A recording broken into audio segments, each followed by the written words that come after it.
We should start it out with an introduction. Hi, everybody. This is, in fact, The Luck We Had, which is typically a shameless recap podcast. I don't know if you've noticed recently. We've started to talk about 911 fucking endlessly. So much so that today we have a very special guest. If you're on 911 TikTok, you know who this person is. This is SJ. And we're here to talk about 911. Yeah, hey guys, it's me. It is so wonderful to have you here with us. I'm so excited. I love the detouring of this podcast of us because it's been 4 years now, and when we just get too much into a special interest, we go, no, special podcast episode. Fair enough. Yeah. That's like why I started Skip to the Gay part, so that I could like funnel it somewhere else. But I was like, we need to. I'm also seeing such a crossover. Like Trenton just recently finished rewatching all of 911, and I'm like, or all of Shameless. I'm like, hey, yeah, Mickey Milkovich is that bitch, actually. I see a lot of my timeline talk about Shameless. That was a rewatch, not a first time watch? I think it was a first time watch for Trenton. Oh, damn. Of 911 News. Yeah. Yeah, that's what I thought. Yeah. Hey, Trenton, come do an episode with us, too. But for the now... The Ian Buck agenda grows stronger every single day. Don't get me started. That's so real. Well, because that's the original poop. That's the original Pookie, first of all. Yup. Oh, yeah, absolutely. Yup. Yeah. We should round robin introduce ourselves. Hi, I'm one of the regular hosts. My name is Amanda. Hi, I'm Evan. You know who I am. I'm Lena. I'm also a host. Hi, I'm SJ. I'm SJ118_ on TikTok and on Twitter, and I have my own podcast, Which Could Mean Nothing, where I just talk about gay stuff on TV and mostly 911. So, Hell yeah. Yep. Could mean nothing. We fucking love Which Could Mean Nothing. I texted Evan during your last episode. I was like, Evan, you got a shout out on Which Could Mean Nothing. I was at work. I was like setting the timestamp. I was literally scrolling through your Twitter. I was like, Evan, this is gold. This is great. That was so funny. I love, as much as I don't love it, the dog pile of us all. If we're in, there's no I in team. It's all of us against everyone. No. Like, sometimes I don't even have anything to add. Like, I just want to say something, you know? Yeah. I'm just like, if everyone else is attacking this person, I'm going to get in there too. Yeah. This, especially...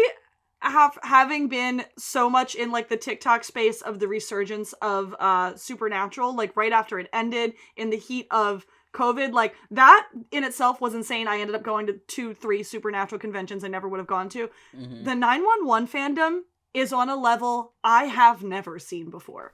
I have never this seen... shit is crazy. Me such and delusion. Lena have a lot of conversations about this. I've never seen such actual delusion on a fan base. First of all, I love it. And I love that everybody knows that like 9.9 times out of 10, we are wrong. But I still eat it up every time. I keep you guys know about the Google Doc. I keep a Google Doc of like all of the theories and shit that people come up with, and then also update it when it gets like debunked and everything. So like funny. in a news recap way, not in like a spreadsheet. Just like, way. we're wrong. Yeah, like, oh, on Twitter on this day, people were talking about this. SJ, is this the first big sort of fandom you've been actively involved in? Yes, 1000%. This Really? is the first fandom I've ever been involved in, and I've got catapulted into it, so I'm having a blast. I'm loving it. I will say, When like, this fandom is not normal. That's what I keep seeing and keep being told, and I'm just like, what are the other fandoms like? Because personally, one, this is fun, but it's also like, you bitches are crazy. Yeah, like, me and Lena were talking about it. You're never that worried about being fucking canceled or being dogpiled on in other spaces. This one's, like, scary. It's so fair. It's intense. Yeah. It's so intense. Like, me and Lena were talking because me and Lena have known each other for 10 years. We met in the Dan and Phil fandom on Instagram when we were, like, teenagers. So me and Lena have gone through almost, like, every fandom experience together. Like, she's the one who got me into Supernatural. You and Amanda by proxy got me into Shameless, and then It's Always Sunny. Like, anything It's Always Sunny, yeah. And, like, I've been super active. I think the majority of the time was, like, in the YouTube era and, like, the Supernatural era. And, like, there was always still, like, a disconnect with the fandom. Like, yeah, you could post, you could be funny, and you could get interaction, but it wasn't as personal. The moment I joined 911 Twitter, oh my god. Like, SJ, like, you don't know, like, I just got here. I only started the show, like, early summertime, and I finished it in about, like, 3 months. So, like, if you listen back to, like, episode 9 of season 6 of our podcast, he was like, you guys are fucking delusional. I know, I literally was getting, like, annoyed, because Amanda kept on comparing it to the Dean cast of it all, and I was like, so you're pitching me this show where I was disappointed the last time? You think I'm gonna go into this with an open mind? And then, SJ, but then we were like, and I said, right, and then I was like, no, something shifted for real, actually. Yeah, literally. He was letting us know. He was letting us know when he was in season 2, and I was like, Lena, he's gonna get to the tsunami, and it's gonna change everything. It's gonna fucking change everything. It fucking did. Yep. For me, like, well, because Amanda had been talking about it, like, just slipping it in here and there. I feel like you didn't sell it. You didn't try to sell it as hard to us as you tried to sell Black Sails. But because you talked a lot about that. Which I will still try. But I was at a party, and my friend Sydney, who's like also a TV head, was with me. And that was the night that the Buck episode aired, and my Twitter was fucking blowing up. Like people who would like never, because I was very much in the like comedy. The last couple of years, I tweeted a lot about Workaholics, which is a show that ended 10 years ago, and I was like, just like, oh, I like hearing all this shit about this. Like that, I was like, wait, the gay firefighter that wasn't actually gay actually came out as bisexual, and she was like, girl, I know, my Twitter is fucking blowing up. So then I hit up Amanda, and I was like, should I start this show? Meanwhile, so nobody that I knew watched this fucking show. So I was like out on an island on my own. And when episode 4 aired, I was sitting on that bed in the dark at night after work, jumping up and down, losing my fucking mind. Because I was like, what? I can't scream with anybody about this. But then, yeah, I was like just about to graduate college. Lena started it before me, and then you were like, no, Evan, you gotta lock in. And I was like, okay. I started it in April. So, okay, I started it like the day after Buck aired, because I watched the episode because I was like, I need to see what the fuck everybody's talking about. And then I was like, wait, I have no context on any of these characters. I need to go back. And I was like just about to graduate college. Do you hear that, Buck Tommy people? Lena went back and watched the whole thing. From the beginning. What a concept. So crazy. I was just about to graduate college, and I was like, I need something to keep me from going crazy before my finals. When I tell you, I clocked in to watching this show from 9 to 5 every fucking day like it was my job. I would go downstairs and sit on the living room couch and watch this show for like 6 hours every day. And then because I needed to catch up before the Chimney Maddie wedding. And I did. I caught up somehow. I think that was like, it was like 3, it was what was the hiatus there? Like 3 I think weeks? it was 3 weeks because it was 3 weeks. And Buck was like the week before. So it was like 4 weeks technically from Buck to then. Oh, yeah. Dude. Yeah. Something I found, while I was in the midst of my rewatch, I found your rewatch. And then it just so happened that every time you posted, it was like my lunch break and then at the end of my work day. So it was like I would watch you on my lunch break and then I would watch you when I was walking to the train after my work. I was like, I gotta see what SJ thinks about this. Yeah. Well, because I was like, I saw everybody on Twitter talking about Buck. So I was like, okay, clearly there's something going on here. But I like didn't get into it yet. I was like, I don't know. And then it kept coming when that clip of the restaurant scene dropped of Eddie like yelling, bro. That is really what made me start watching the show. Do that? It had me crying. The edits of it like echoing and like, oh my god, had me crying. So I was like, okay, clearly I have to watch a show. And when I made the TikToks about it, because I got to season 2, episode 4, I think is when I started being like, hey, yo, what the fuck is going on here? Mm-hmm. And I was like, just thinking I'm going to be speaking into the void because like, who watches this show? You know, I was like, maybe it's just a bunch of gay people on Twitter, obviously. But I was like, no one's watching this show. And then it blew up and I was like, yes, I can have people to actually talk about this with. So I'm just, it's so good. I love it. That's why I found you and Sam. And I was like, I'm starting a Discord and I'm inviting you both. Come over here. Exactly. What I learned was, like, this is one of those shows that gets posted on like Facebook Shorts a lot. Because my roommate like deleted TikTok, deleted Instagram, like she was like my only like attention span dopamine app right now is like Facebook Shorts. And so when I started watching 911, she came in and she was like, I've seen this show. And then she was like, baby in the pipe, like baby in the pipe. Like, I've seen that. It was on Facebook Shorts. My first introduction to 911 was the hen scene when she hits the lady with the ambulance. Oh my god, I locked the fuck in. I did not even know what that show was, but I was like, this is the most juiciest storyline I've ever seen. Like, I was like, oh my god. I was like, oh my god, what was she drunk? Like, what how did she do that? That was crazy. And then obviously I remember like seeing Tsunami like a couple years ago, but it was one of those things where like you could see, like, I can appreciate it now because I've actually sat down and watched the show and been able to like educate myself and stuff like that. But seeing the Tsunami, I was like, bored, network television, don't care, bored. Network television is so magical. I'm sorry. But getting that on TikTok, I was like, get out. I watched the Tsunami episodes air live as they aired 3 weeks in a row. And I have thought about the Tsunami arc every single day since they aired. Movie. You get Tsunami and we get B-NATO. Yeah. Except, Evan, you didn't watch B-NATO live because you were at the Sweat Tour. So I was feeling the rush. Thank you very much. It was worth it. It was actually worth it. I was freaking out. I literally was like, Lena, I'm going to kill myself at this concert right now. Yeah. Network TV is magical, though, is what I've learned. I mean, I've always been a network TV enjoyer, but, like, obviously everybody's been on the prestige train the last couple of years. Network TV is so magical. They Nothing like a good network TV. They will do anything. I've been trying to pitch it to my one coworker who also watches Grey's Anatomy, and Grey's Anatomy, let's be so real, is on the downslope. Even as a Grey's girly, I rewatch it once a year. It's on the downslope. I was like, you know how all of the best episodes of Grey's Anatomy are the ferry boat crash and the shooting and the plane crash? That's every episode. That all happened. That's already happened, guys.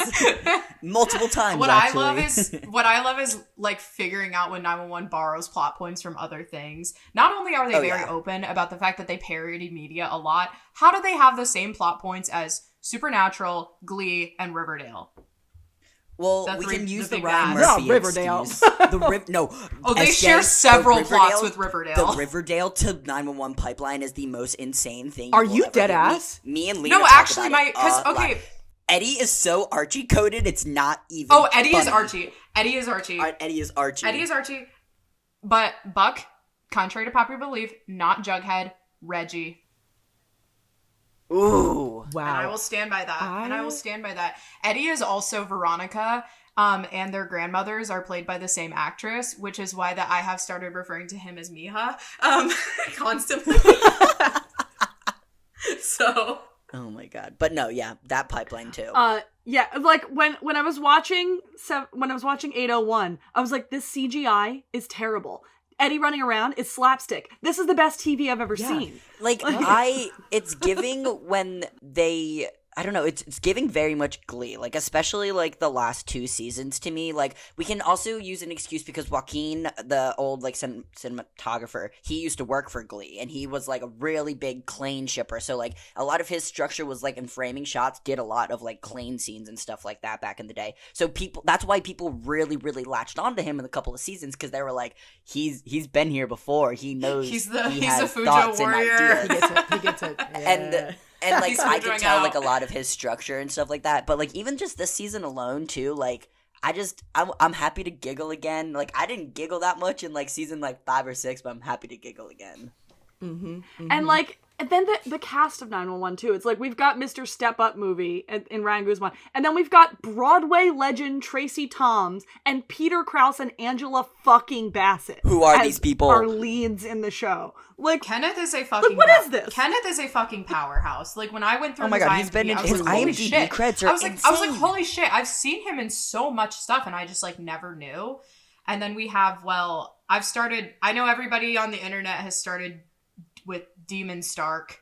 Then me and my friends started calling him Niceys Stark when he's being nice. But I have just started with, Jekyll Stark and Oliver Hyde. Yeah. When he decides to be nice to That's me. good.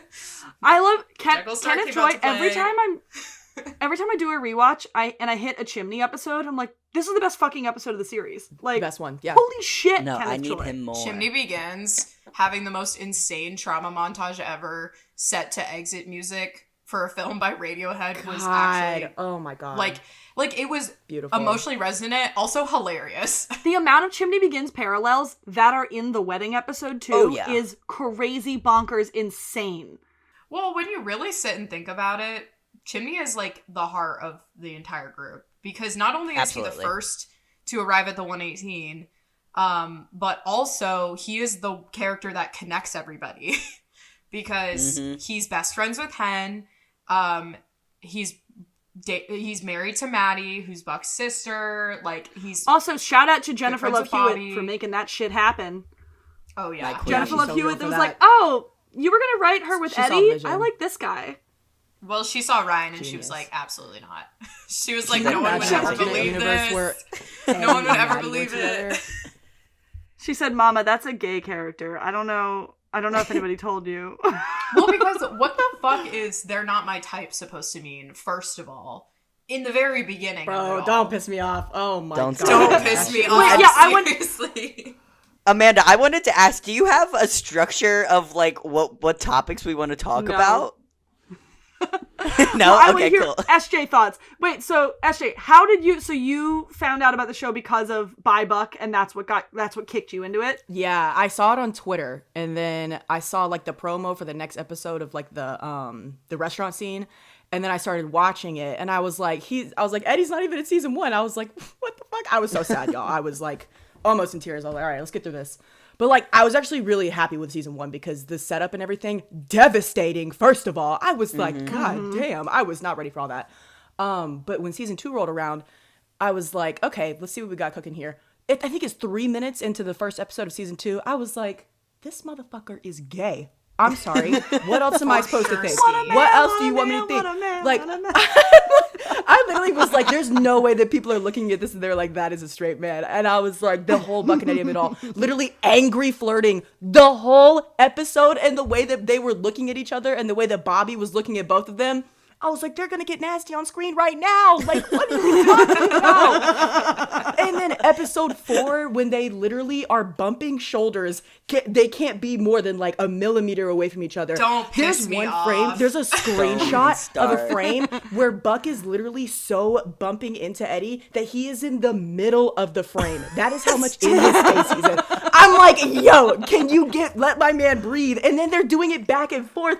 And the whole, they're not my type. And then the way that he like looks at Buck for a second, and then he notices Buck isn't looking at him, so he looks back away. Oh my God. I literally was like, Like you're It pissing makes me me off. And then I think see- like who was doing what? Who decided who, that? yes, it had Ryan and Oliver both, but also the people that were like shooting it and writing it. I'm like, do you guys not see this? Are you not looking at this and being Well, like, like, I'm not like, realizing no, you're too I- close.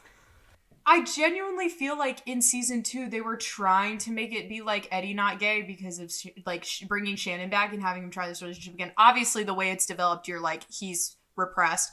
But I'm like, Right. no, actually, I blame RPF. I blame RPF Yeah. for everything that was going on screen Yeah. because And let's That's disclaimer, crazy. we work very hard to not actually speculate on the sexualities of any of actors that do not like to talk about it. no, anything I say is a But joke. why Yeah, were you 100%. playing him like that? Anything Sorry, I sorry. say is a joke because I'm like, this is a celebrity persona and I'm playing Yeah. with it like a doll. I don't actually know these Yes. people.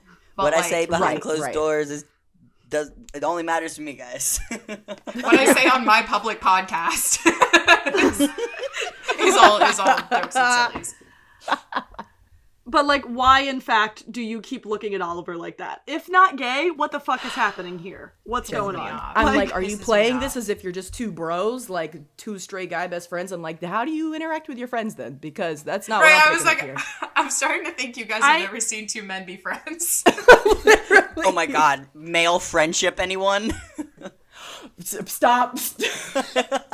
When I was in my rewatch and I got to season 7 in my rewatch, there was the scene where he calls Buck over to, or in the first episode where Buck has the like, you can't be a player like this with girls talk with Christopher. And then in the last one, when he is the one that Buck calls for help, I started in a video to say like, it's insane that they keep weaving Buck into these personal moments of the Diaz family. Like, and I started to say that it could have been somebody else, but like after the tsunami, no the fuck it couldn't. Like, no, it couldn't. You wrote yourself into a corner, and now it would be weird if it was Hen or if it was Chim. It has to be Buck. Look what you've done. Look what you did. And I think they think maybe removing Chris from the situation would, like, ease that. It's making it stronger. Him being at the birthday party was crazy. That was insane. Mm-hmm.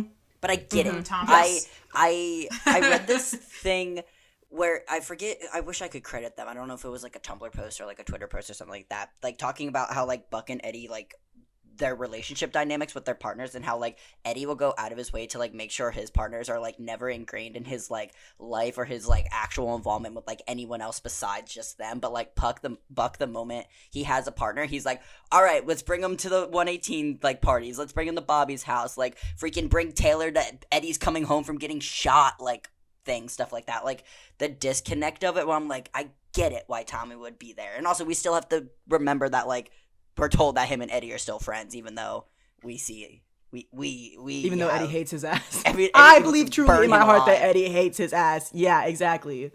Yeah. Well, it's also absolutely fucking insane that in season 4, the season that was going to be the season, Oliver and Ryan couldn't fucking stand each other that season. Right. That was their falling out. They wouldn't stand next to each other in Friend pictures horse. season. And yet Buck and Eddie kept looking at each other like that. That's so crazy. They had an excuse. Yeah, I think in response to Evan, I think that a lot of that ties into like their not just their like base personalities, like Buck's willingness to bring his not even willingness, but like his like need to bring his romantic partners into his family, versus Eddie's like shunning of his romantic partners with his real family unit, which is like Buck and Chris. Has a lot to do with It's their him perceptions. showing that somebody can love him. Look, somebody can love me. Look at this. Hey, right. Well, keep you around. It's also like, I feel like it has a lot to do with their awareness levels of their dynamic, because to me, I think that Buck never considers anything an option until it's presented to him. Like when you look at a lot of his past relationships, he's usually the one pursued. Even if he's flirting, it's like the girl is the one who kisses him. Tommy, like Tommy kissed him. Girl's the one who asks him out on the date. Other way around. Like he very rarely like actually makes the first move over the line of just flirting. Whereas like Eddie is very possessive and protective of his like interior life. So, and I think like my personal thought on it is I think Eddie is aware of their dynamic, and I think he's aware that it's probably not normal because they both consider like sex to be the line for having an affair, when in reality they've been emotionally cheating on every single partner they've ever had for the past 6 years. Mm-hmm. Yep. Just fascinating. Their whole thing is just fascinating. They're crazy.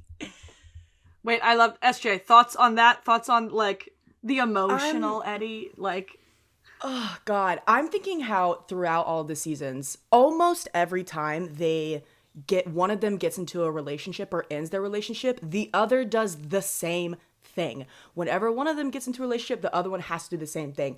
And I'm like, it's right in front of their faces and they can't figure it out. They're like, oh my God, like my best friend, he's now in a relationship and I can't like, I don't have access to him anymore. So I have to fill this void and I have to go get into a relationship now. Mm-hmm. And then as soon as one person breaks up, they're like, okay, that person's free. I don't really give a shit about this person anymore. Now they're back together. Like, it's so insane because I'm like, are you not picking up on the fact that you don't actually give a shit about your partner, that you give a shit about what your best friend is doing with their partner?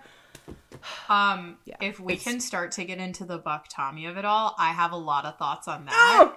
Because now they've broken this pattern, right? So Eddie's relationship imploded at the end of last season. But it only imploded, and I've sent this in the Discord like a couple of days ago, but it only imploded because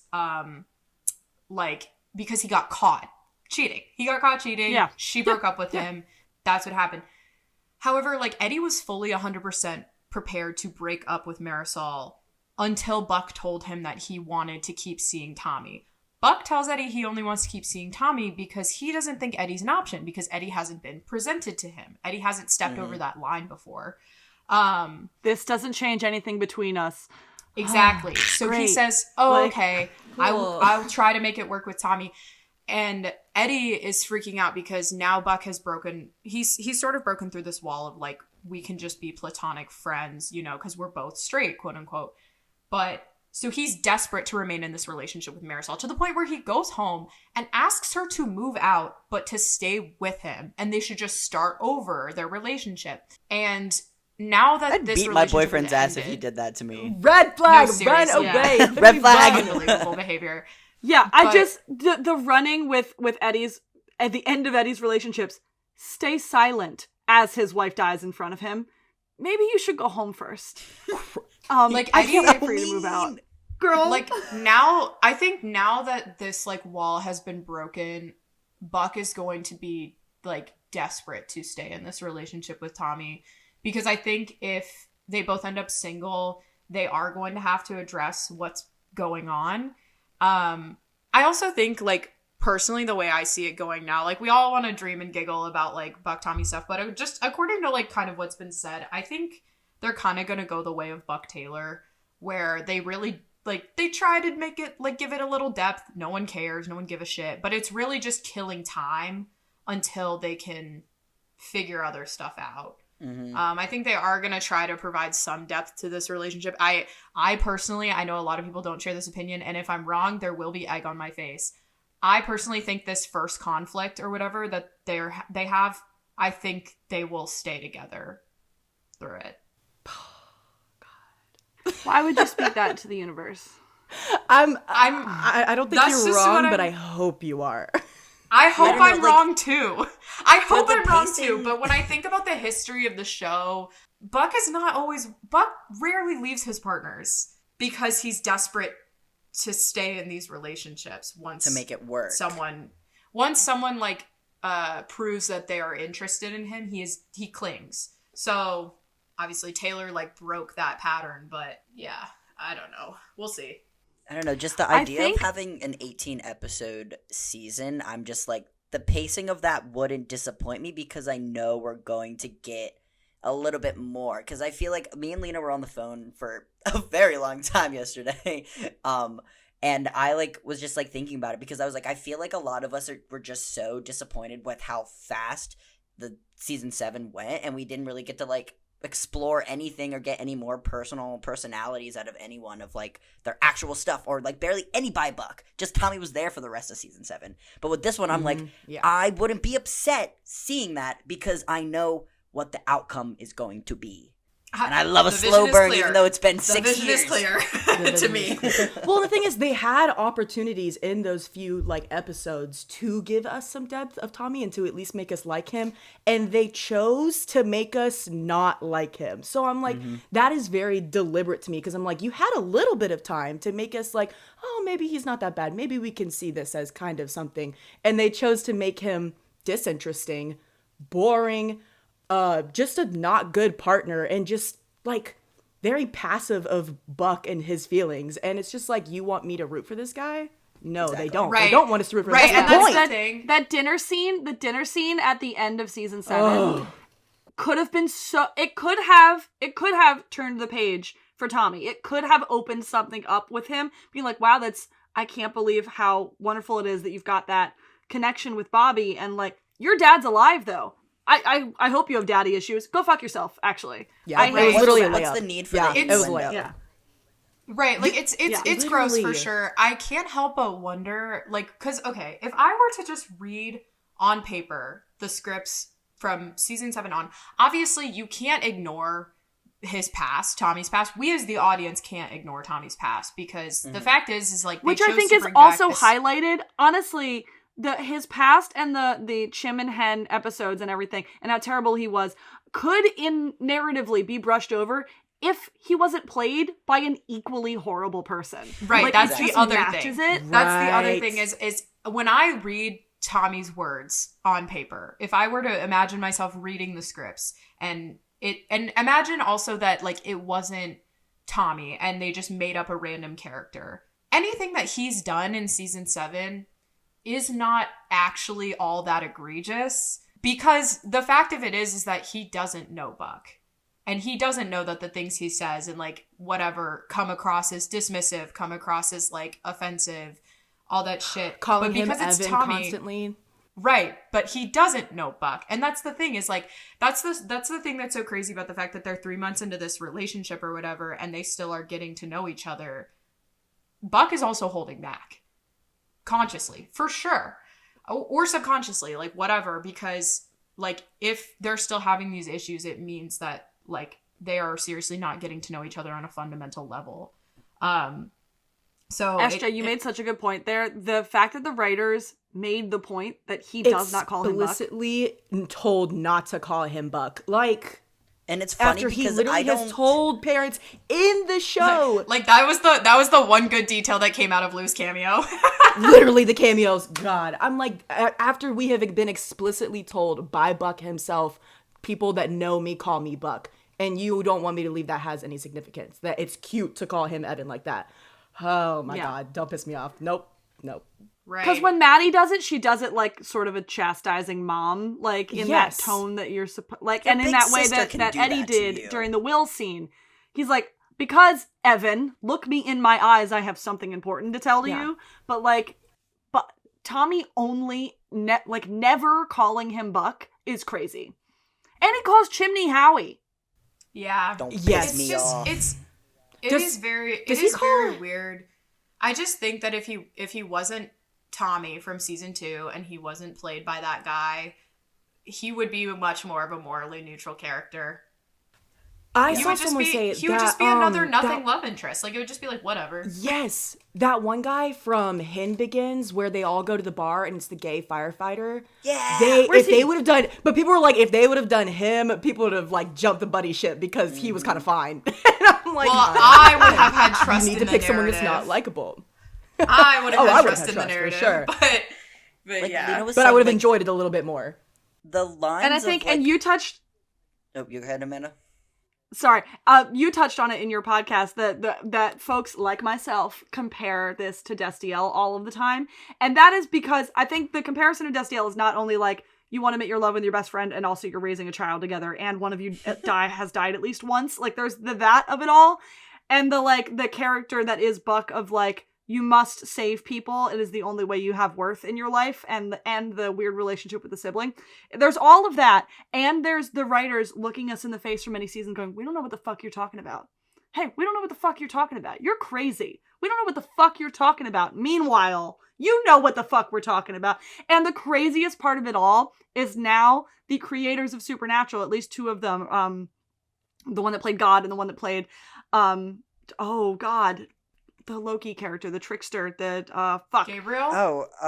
Gabriel. They have a podcast where they are now watching Supernatural for the first time, and with their eyes, they're going, "Oh, we get it." Yeah, here's the thing. Like, shows like this. Oh my God. Like, I think. I can't remember. Evan, maybe it was you that I said this to. Like, the past couple seasons have felt like the writing was working independently from the direction, the acting, and the editing.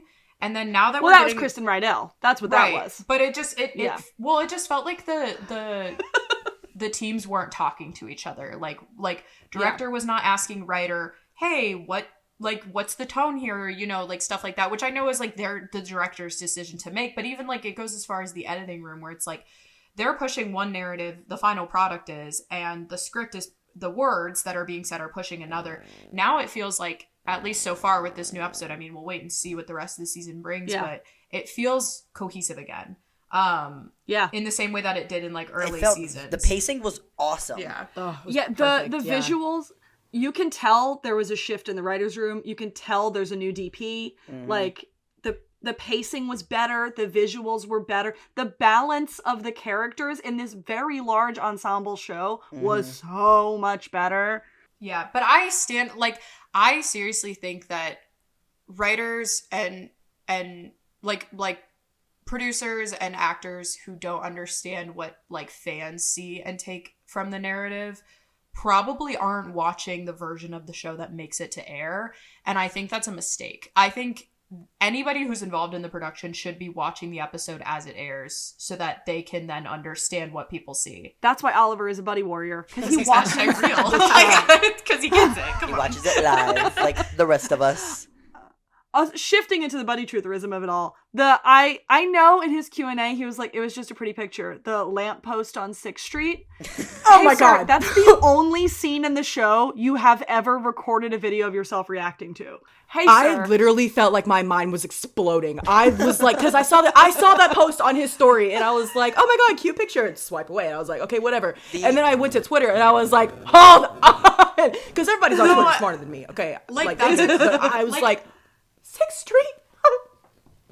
That is a crazy fucking coincidence. That's not only like we know that it's a significant scene, it's the only scene he has ever recorded himself watching and posted on the internet. It's the only time he's ever done that. And he was giggling, blushing, kicking his feet watching that scene. I love that video so much. Like, when I got onto Twitter, because obviously I saw everyone freaking out, it, like, took me, like, way too long to figure out, like, what everyone was referencing in it. Because, like obviously I, like, remember the scene specifically. But I was just like, what? It's a tree, guys. I was like, and then I saw all the Ed Sheeran things, and I was like, I texted Lena, and I was like, Ed Sheeran? She was like, babe. That's what I'm like, saying, though, is okay. that all of this harps on the assumption that Oliver listens to and remembers lyrics to an Ed Sheeran song. Like, let's be serious now. Come on, guys. But Oliver, the coincidence does have is a history insane. of being very, very transparent with his social media.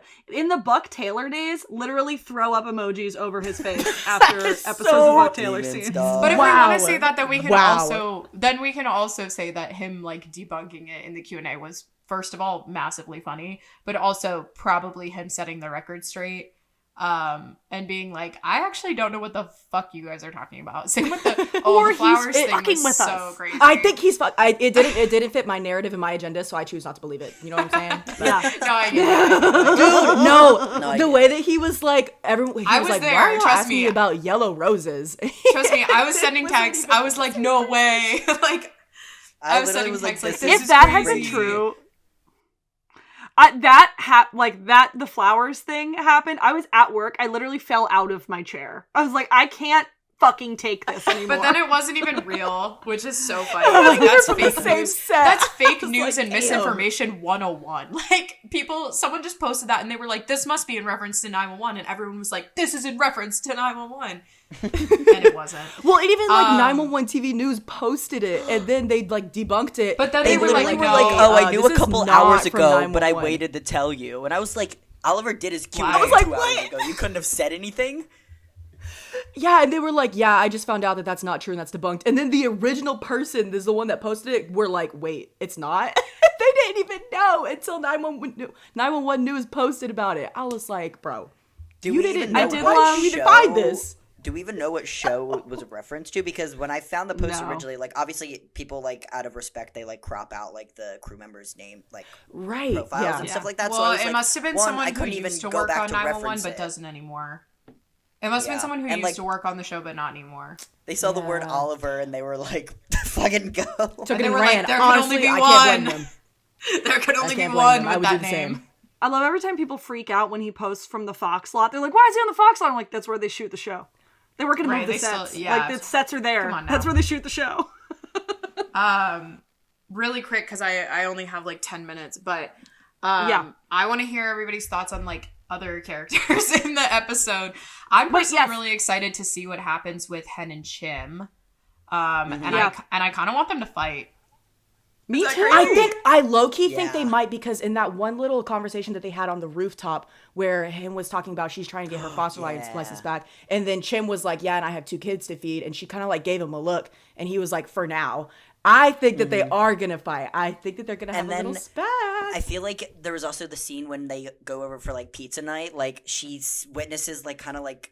Because even Maddie's like, oh, yeah, Chim and Mara are, like, they're bonding really well. And Hen's like, oh, that's awesome. She's That's jealous. so awesome. It and so makes me cool. believe in those script leaks. It makes me believe in those script leaks because Because the Hen and Karen one is feeling realistic now. Yeah, that one feels real to like, me. knowing from Tim and Oliver that we are getting a Maddie, Josh, Buck scene. Which I believe is going to be at Dispatch. That script bit with Maddie and Buck, it feels like Josh is standing somewhere else in that room and about to go, now wait a minute. Yeah. Hey. The other thing too is I'm like a little tired of like what they've been doing with Hen and Chim, just in the sense that like the two of them are such morally good characters. I feel like they don't make a lot of like bad decisions. Like, or like it's always that like things happen to them, bad things happen to them. And not a lot of the time is it like, I did a bad thing and there's a consequence. I would love for them to get a little nasty and get a little mean, personally. I think that makes TV more interesting. They just don't, neither of them have like flaws anymore. They're both very wholesome. And I don't know if it's just because they have like families and kids, but like they're like, let's make them like mean. Please. Yeah. That's what actually. With the Eddie and Buck of it all, I want one of them to realize that this is what they want and think that they can't have it and be a little bit miserable about it for a while. Oh, like, yeah, and that's that fucking also, good TV. It's good TV. That also draws it out, because then there's a reason for them not to confess to each other, is because see, this is why I think that if they're gonna go the route of like Eddie realizing first, they got to keep Buck in this relationship, and it actually has to be going well, right? Because that would keep Eddie from being honest with Buck. And and then if, other way around, then the only annoying thing about that is then they have to keep Eddie from coming out to Buck, and I just don't feel right about that. Like, I just feel like, I don't know. I feel like bit before we have Eddie coming out to Buck, I kind of want him to come out to Bobby first. Oh, yeah. I want to see that scene. Oh, yeah. Yeah. Because I feel like, especially, like, I don't know, like, I like talking about like what else we want to see with the other characters. Like, I'm very curious what we're gonna see with Bobby, because I feel like we didn't get a lot of him, especially in the first episode. Because like obviously we know he's working on Hot Shots. Him and Athena are in like some like hotel Airbnb-esque that like the insurance is paying for them for a year, which we found out, because I was very curious what they were gonna do with that. So like they have a temporary house for a year, but like if we're gonna do like the whole, we know that Ryan was seen filming at a church and that he had followed the priest that Bobby had been with in the previous seasons. I'm very curious if we're going to get, like, I really hope it doesn't, like, because we've had it in the past when Eddie has come to Bobby with, like, his kind of, like, religious issues, and maybe not in that specific way, but, like, Bobby's version of it is very different than Eddie, so I'm very curious, like, if we're gonna have that again and have him introduce him to the priest, or if it's Eddie's on his own going to find the church and this priest, and then they're gonna find that mutual connection or something like that, because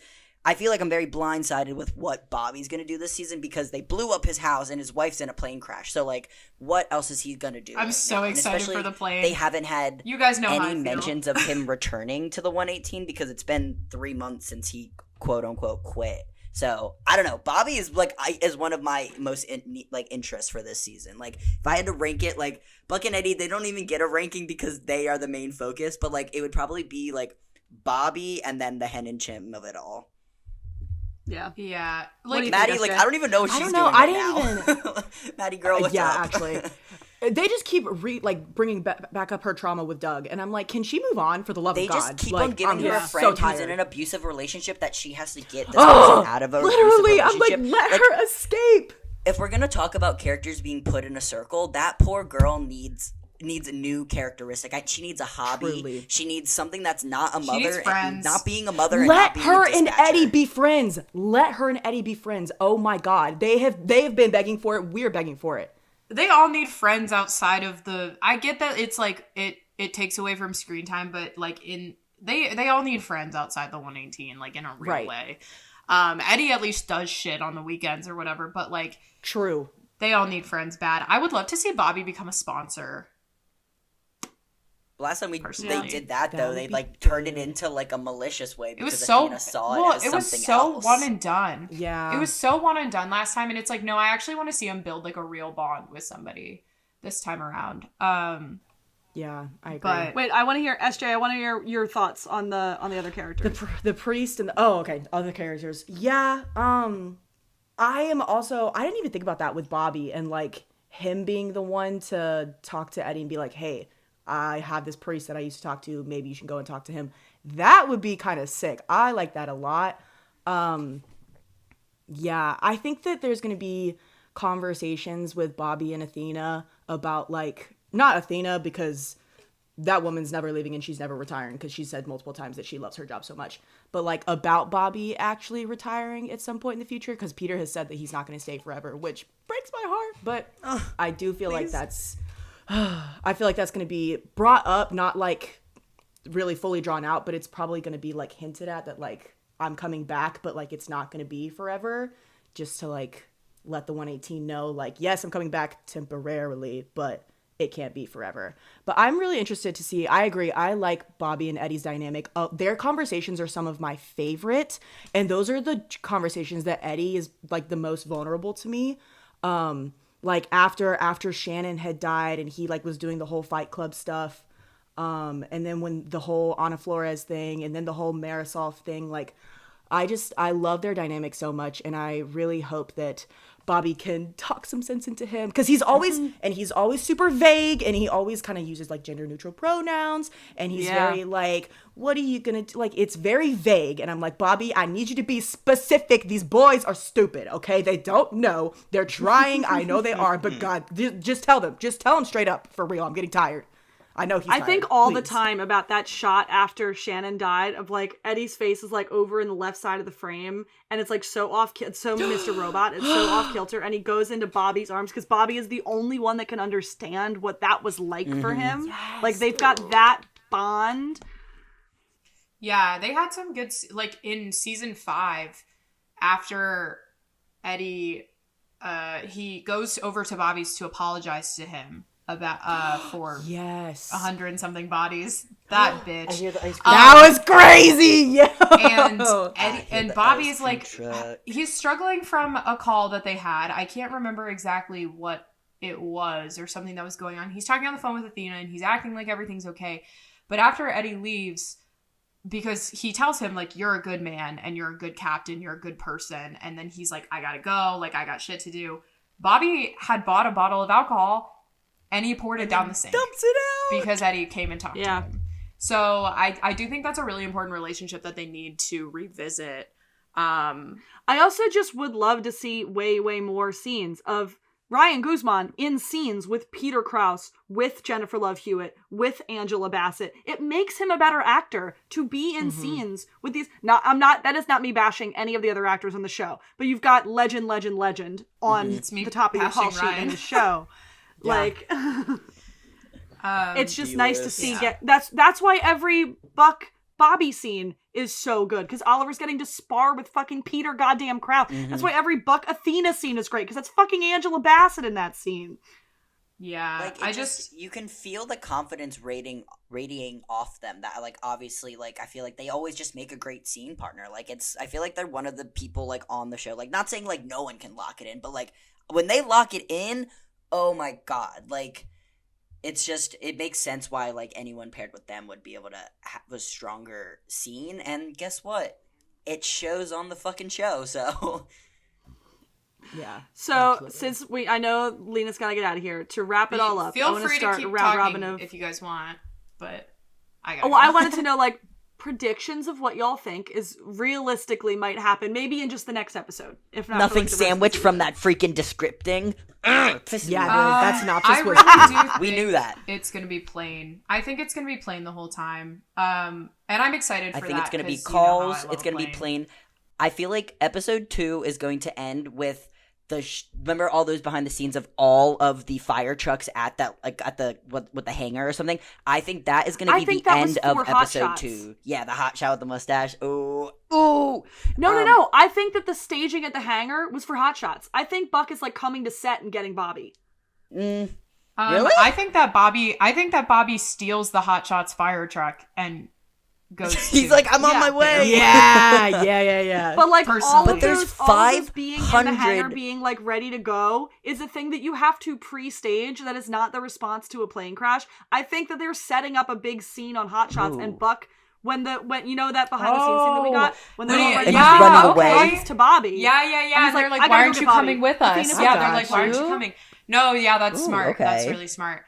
Because like I interpret it as of just like that's like them being like, all right, guys, we're going to the plane crash scene. Right. Yeah, me too. That's what I thought too. Yeah. No, I think Bobby's on set. But like, why is Sexy Eddie on that set? Makes a lot of sense. Yeah. Because like, Eddie isn't doesn't that come phone- with him. oh, They all no. Eddie doesn't I'm come thinking with him. about They the all photo go. of. No, I'm thinking about the still. I'm talking about of the still of Ryan, and then the photo of him and Aisha at nighttime when they're like lit red. Like that makes me feel like That's what the I'm thinking plane about. crash. Yeah, I think they're just waiting That's at the scene. response to Like the they're plane waiting. crash. Yeah, they're waiting at the airport. But the ones in the Okay. hangar are for the show.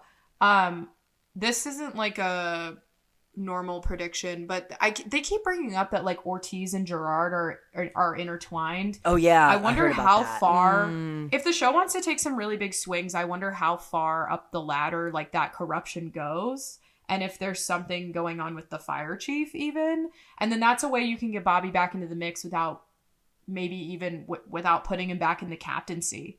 And you can move everybody forward by, you know, there's this vacant captaincy or something and everybody wants it, but who's actually going to get it? They did. I think that would be fun. Remember that guy on the Hot Shot set saying, "Hey, fire chief," and he's like, "I'm not the chief. The chief sent me here." Hey. Whoa, wait a second, Amanda. The curse of sight. The curse of sight. They And then love I think, a good callback. Not to love be a the good person callback. that's like not to be the person that's like I want to see everybody fighting all the time, but conflict drives story forward. Yep. I think that I'm with you. I think that Hen and Buck would fight over the captaincy. Buck would absolutely fight for it. Yeah. I think not after that season 6 finale. I don't. I know because he gave up command to her. I feel like though there's something about him, like I think he would of course wrongly think that he's ready.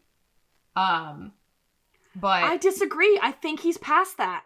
I don't think that he would think that it should be him. I see where you're coming from. I just don't agree. No, I see. Yeah. Well, and it's like it might all be null anyway because they're probably not going to do that. But it would just be so interesting to see them fight because I like when they fight too. No, I like when they fight. That would be one way for them to like not have Peter leave the show, but have to phase Peter him be out. on the show less. Is if he becomes the fire chief. Yeah. So then they It's can kind do of their stupid beautiful. mischief and be like, People can come Bobby, to him guess for what? advice when they need it. Yeah. Yeah. So just saying. And then you could keep Athena involved for sure. But you would really have to just start showing her at work and not at home is the thing. So. I am like mildly afraid that they're going to kill Athena off because Angela might just want to be a producer now. Oh like, my God. I don't know. Bro. I don't know. I think if they did that, the show... See, here's how I feel about this show. Writing Ravi out, and I really have to get off soon, but writing Ravi out is a huge misstep because if they don't start introducing new main characters and phasing out other main characters to just let actors move on, they are not going to last longer than maybe 1 or 2 more seasons. Yeah. I see them ending at season 10, if anything. Yeah, so... I think they've got 3 or 4 more in them.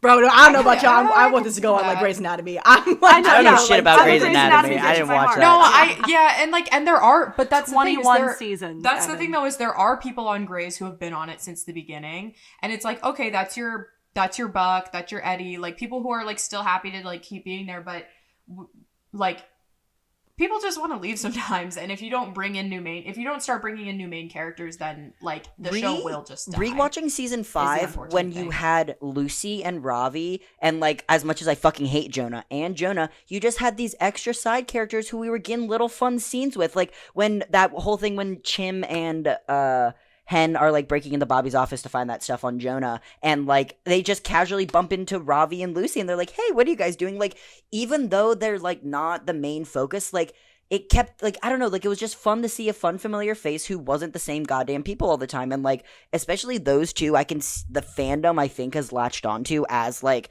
fan and favorites, where like if I read any fics, those are the people's names I see continuously of like outside characters who kind of like phased off within the show.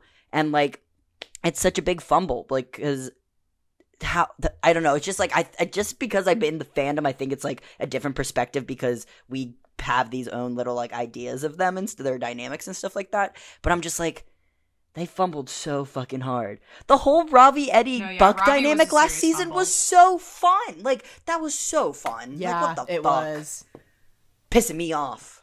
And then Oliver Lena, if you have posting to that go, photo. You can go if you guys are good Get to out of keep my face. chatting. I got nothing to do. Yeah, I have to hop off, but I am excited for the season. I think I hope great things are gonna come, but we will see what happens because we are only one episode in and we've got 17 We are more ahead one of us. episode in. So It's crazy. yep, this Text is awesome. you 8 million times when something new insane happens in probably 5 minutes from now. So Please. Guys, are we going to get But, that I Oliver will see interview you guys or not? later.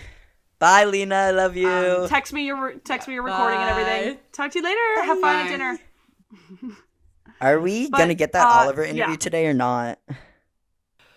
Dude, I heard that the journalist was hit really hard by the Yeah, I hurricane. saw her and, tweet from I don't think she finished 2 the days piece. ago. It was like Yeah. something about the hurricane. But like, I was just thinking like, it's an interview that happened like a while ago. I was like, I would assume that maybe the publisher would post it, not her own doing. But I don't know how that stuff works behind the scenes. I don't think she finished writing it yet. Oh. I think she was like And still she probably got editing it. docked with Yeah. knocked power out and Yikes. probably That couldn't makes finish it sense. up. Ugh. Yeah. SJ, are there for more things you would Yeah, you would SJ, like I to like. yap about? Wait, okay, hold on. in this particular I setting? like so me and you, SJ. I feel like we haven't really like talked at all. So I feel like I have like a pretty good like general consensus of like a lot of your stances and stuff like that because like I was I followed you when I first started watching the show because by proxy of being like Amanda's friend, like half of my feed was like you and Sam and Miko and like a couple other people. And so like I was familiar with everyone's takes and stuff because I spoiled so much of it prior. But I'm very curious, just like, I don't know. I'm very curious of what you have to say. Because I know what Amanda has to say. I know what the fuck I have to say. I know what... Me and Lena were on the phone yesterday. She was driving. We talked on the phone for 4.5 hours yesterday. oh my Jesus. god. Like, I did my I mean, errands. I went on a walk. I went to my sister's apartment. I fed her cat. And Lena drove in her car for That's 4 so real, hours. It was yeah. awesome. But yeah, I'm very curious. Like, I want to hear more of your takes. I mean, like, oh my god. Specifically, most of my brain is just Buddy. Yeah, if no, I'm being respectfully, honest. That's me what's too. gonna be Respectfully, alone. me I'm so too. sorry. I'm literally, Don't apologize. Ever. I've watched I've watched that episode like 4 times already. I can't get out of my everything about it, the pacing of it, like the way that they shot it, the coloring, like the way, The don't Buck jump. and Eddie The don't jump. Like I literally tweeted, I was like, who put fanfic writers in that room, and who do I need to thank personally? Who do I need to give a kiss on the forehead? Because I literally felt like I was reading fanfiction. It was crazy. It was so good. Not to mention that everyone just looks so beautiful. Yeah. Don't Buck even get me looks started. so Whoever's good. in God wardrobe damn, and I can't. grooming this year, How? thank you. Thank you so much. Oh my god! Like Also, the literally tattoo just from cover-up last is great. season. That's very true. It's so much better. Literally from last season to now. I'm like, how have we aged backwards 10 years? It's crazy. But they had like 11 and a half minutes of screen time. Crazy. That's insane. crazy. Every single scene they were in, the other one was in. Except for maybe one that was like 15 seconds. And I just can't help but think that like, obviously they're doing that to prepare the masses and be like, okay, you need to see these two together constantly to get it in your little noggin. That look at them, look at their chemistry. But also, I had posted that TikTok about it, and someone commented, and they were like, yeah, Chris being gone is obviously like, that's Eddie's, what's the word I'm looking for? like rock or like stationary. catalyst. His rock. Thank you. That's like his rock. That's like his stability, right? That's why he puts And that's all of his where focus that's and what all he of his ties love every into. single relationship in his Yes. life to. Is well, how does Chris feel about this? How would Chris be affected by this? Oh, don't even get me started. Literally, how does Chris feel about this? Or, oh, Chris misses you. Shut the fuck up. Oh my God, stupid. Christopher misses you. Eddie, I'm begging you to look inward and to think for yourself for literally once. One time I is all saw it a takes. tweet. Someone was like, he was yelling at his 27-year-old single coworker that he was a deadbeat dad in the grocery store. Like, Every, Literally, like, I can't imagine what saying, those and now I shoppers can't felt even like. talk to you anymore. Literally, I would literally be sitting in the corner like, dude, I'd probably be like, guys, I'd be is a like little bit recording this shit, gay. being like, this is juicy. No, literally. But like the framing of it all. First of all, Buck very openly and obviously flirting with Eddie in that one scene. You're the fastest runner. What the? I'm sorry. Yeah. What the fuck was that? Are we on a middle school playground? Like, what are we talking about? That was literally the way he looked at middle him, school flirting 101. The way his face softened when he went from Gerard to I don't know, but Yes, he dude. might not. The way his eyebrows soften in his eyes and he oh my god. It was so crazy. And just like every single scene, they're inches apart and they're always looking at each other. The scene at the end with Buck like dissociating and like Gerard is like yelling at him and stuff. Eddie is looking at Buck the entire time.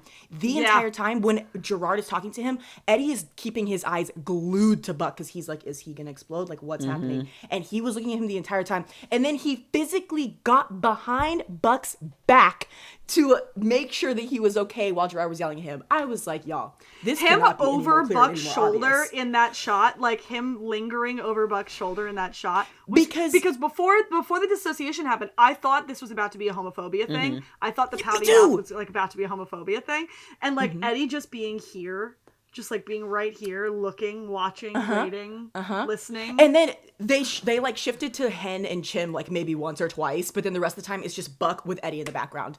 Like, what else are we supposed to think? That is crazy. And then Eddie's voice being so clear. The framing of the shots in this, like, I'm saying this season, the one episode, the framing of these shots have told a lot more than whatever the dialogue was saying so far in this first episode alone. Yes, absolutely. and the birthday party, the Buck and Tommy. That and was a Eddie crazy and the birthday stretch, party. but so there's crazy. this shot. That was No, but like, I'm but with the you, shot when Christopher like cuts him off and Buck is looking over Eddie's shoulder and is looking like very sad and concerned for him. They had the perfect opportunity to make us sympathize for Tommy, of like have him look a concerned look in Buck's direction, because clearly this relationship with this child is important to Buck too. No, he's eating a motherfucker's getting cupcake. cupcakes. He said, "I'm gonna eat Literally, this cupcake." he literally went out of frame. Like, oh my god! And then he's just standing there holding the cupcakes like an idiot. He's literally like, you see him holding the cupcake tray, and then it's just like Buck and Eddie both looking like they want to kill themselves. Yeah. Literally, I'm like, why do you think now is the time for that? That was so stupid. And I'm like, it's intentional. It pisses me off that people can't see that that's intentional. And like, I saw a lot of discourse being like, why was Tommy there? Why wasn't Tommy there is what I want to say. Like, as much as like I can not want to see him ever in my entire life again, like, we're still going from the structure that they're all friends with each other, but Eddie doesn't have a problem with Tommy. So like, and obviously Chris has met Tommy, so it's not like he was a stranger to him. So like, that makes sense, because if we're just going to continue thinking about it, it's setting up for what is going to happen. There's an intentional reason why we're going to see them. And they also, that Tim interview that came out a couple weeks ago, he was like, we are going to be seeing the dynamic between the three of them, because they both are like, all right, Eddie's alone, let's bring this around. And like, obviously it's gonna make some tension, because that's what happens when there's groups of three. Like, I'm sorry, that's just a thing. Yeah. Even take out the names of the characters, like, just that trope is, it's a trope, guys. Like, I can't be disappointed. 100%. I can be frustrated, but I can't be disappointed because I know what the outcome is. And like, that's what I'm taking this entire expectation of going into the season with. And like, I love my theories, I love the fun silly ha-has that we get to talk and chat about online and stuff like that, but in a realistic manner, I'm like, this is a network television show written by probably like a shit ton of straight people with outer influences that don't know what exactly they're writing. So I'm like, they're gonna play it by the trope that we've seen in so many other forms of television, but this time it just so happens to be three men instead of like two guys and a girl, or like two girls and a guy, like X, Y, and Z. Yeah. I couldn't believe he was in the episode, because I couldn't believe Disney didn't fire his ass for those cameos. Can't believe he opened Cameo back up. That's crazy. But I do that having him involved in what is a Christopher scene, showing Buck caring for this child. I think Tommy doesn't want kids, and I think that is going to be a hurdle in their relationship, because Buck has a kid and clearly wants kids. So me Absolutely. and Lena, we made the joke that we were like, we need Buck or Eddie to whittle down this season. And so I made a comment about we need to hurt Eddie extremely. And there has to be a conversation had where Buck is spiraling and really upset, and Tommy's like, let me be here for you, let me comfort you, and Buck, I'm basically stealing this from Lena. This wasn't my original kind of like thing, it was just kind of us bouncing off. Like, Buck's gonna be like, no, you don't understand. If he doesn't survive, like, Chris becomes mine. And like, I don't know if we didn't put it in a perspective of like if Chris is home or not at this time frame, but I'm just like, the idea, and I don't want it to be also fan fiction brain because I have that's my biggest curse. Like, I don't, like, because a lot of the tropes I've seen is just like, Tommy doesn't want kids. Tommy thinks Buck is immature. Tommy doesn't want to, like, be, like, I guess the immaturity is, like, a very big one that, like, people, like, narrow in on because, like, the age difference and stuff like that. But I'm like. Because he calls him Evan. Yeah. Not his silly kid nickname. But that idea, like, is just so juicy to me, and it does create a rut, but I don't see that exactly happening. I see one of them getting injured, and I don't know if I want an injury love confession, because I've been there, done that. I either want Eddie to sack up and confront his fucking mother, or Eddie to be so hurt that Buck has to confront Eddie's fucking mother. Yeah. Be like, get him on a plane. His father's in the ICU. Get him on a plane now. Like, I need some, like, Rory Gilmore yelling at Logan Huntsberger type shit. Like, I need it. No. Yeah. I mean, I don't know. I need someone to get Helena Diaz. Yeah. Because I think it's ridiculous that Chris has been there for 3 months and they have not made any effort to, like, bring Eddie. And there was the whole discourse of people being like, Eddie's, like, being soft, like, he needs to, like, saddle up and, like, go and get Chris, and, like, because obviously the parents are not doing anything. But it's like, I don't know what Eddie can do, truly, besides just go off on Helena. And she clearly is taking advantage of the situation. Like, they probably have not made any effort to, like, give them more, like, therapy, like, therapy for Christopher and therapy for Eddie and, like, family therapy, and for them to work through it together besides just these little FaceTimes every once in a while. Like, there's clearly no effort being made on Helena's part. So I need Eddie to yell at her ass, please. And especially, please, I'm begging. And again, like, up until what happened with Dead Mom Doppelganger, every decision Eddie ever made in any of his relationship was, is this good for Chris? Would Chris like this? How would this affect Chris? This is the one time he did not do that, and it blew up in his face so severely that now he's like, well, maybe my parents are right. Well, maybe Chris shouldn't be near me. The pool club thing, crazy. What is happening with that pool club? Crazy. What's going on there? Because the building a pool thing was like, yeah, they're building a pool, so they're thinking about having him there permanently. But why did he react like that when she was talking about the pool club? What the fuck happened at a pool club in his past that is doing this? Yep. I need to know. That was really weird. And it's just so disappointing to see that, like, I'm going to emphasize, like, what you said, SJ. Like, there's obviously been no progress. Like, Chris said 2 fucking words in that entire thing. And then obviously Helena was like, oh, sorry, bad connection, haha. And then the most brutal, heart-wrenching shot of watching Eddie watch all of them sing him happy birthday from afar. Like, that... Oh my God, bro. She was like, oh, look at all of these friends he's made. And he's like, who are they? That is not. She's like, oh yeah, from down the street. Yeah. Like, hey, Ramon. Do you remember last season when you said you were going to make more of an effort? Hey, Ramon, where are you? Hey. Truly. Mr. Gone. Diaz, hello? Like, where is he? Yeah. Yeah. I'm just... Like, I know she's whispering toxic shit. I know that she's reinforcing all of the toxic, I'm a 15-year-old, I'm mad at my dad thoughts that Chris is having.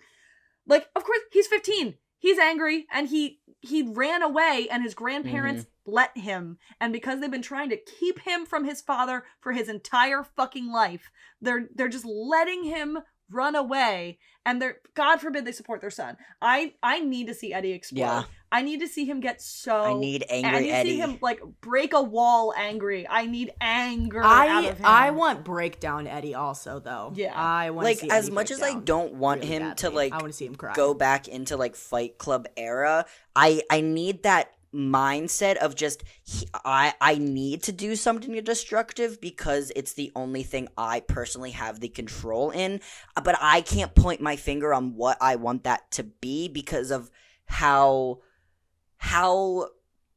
harmful what he went through and what he did to himself, how dramatic that was. Like, I don't want that type of heartbreak, but I need it to be so bad before it explodes that, like, someone, like, diffuses the bomb, and then that's kind of, like, what opens it up. Like, I don't know. Like, I feel like we haven't been given enough because, obviously, episode 1, but I don't know. Yeah. I don't know. It would not happen on the show, but my ideal is, SJ, did you read the fanfiction The Wayward Son?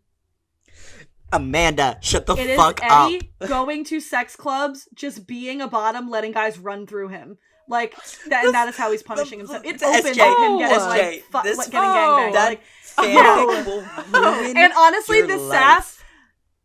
SJ. But it's so good. And honestly, the I'm, sass like, that he was blushing giving thinking about Gerard it. in episode 1 was giving me, like, Wayward Son Eddie. It's so SJ, good. like you don't get it. Wow. Like, I will send you that one, and then Okay. also the one where he fucks the priest. That he fucks the priest. He It's fucks Oliver. the The priest. priest's name is Oliver, and he's got Who's a British named accent. He Oliver. looks exactly like Buck. He fucks a priest on an altar at the church, like. Period. Yeah. But the yeah. And Wayward it's Bobby's Son is priest. Eddie is punishing himself and giving himself a little self-harm by being a chronic bottom at a sex club. And Buck shows up at one point, of course, and, like, it's so good. It's so good. That Alright, yeah, that I know what I'm fanfic reading put me in a tonight. I'm really happy bad to get mindset, that. and Amanda knows what I did. Yeah, it's in the fanfic links in the Discord. But yeah, The Wayward Son. my Oh God, boy, that fic is crazy. And it hits the ground running Immediately. from, like, the first paragraph. You're in it. I think about the number 27 a lot. Oh I'm yeah. gonna- Lucky I'm number scared. 27. Okay.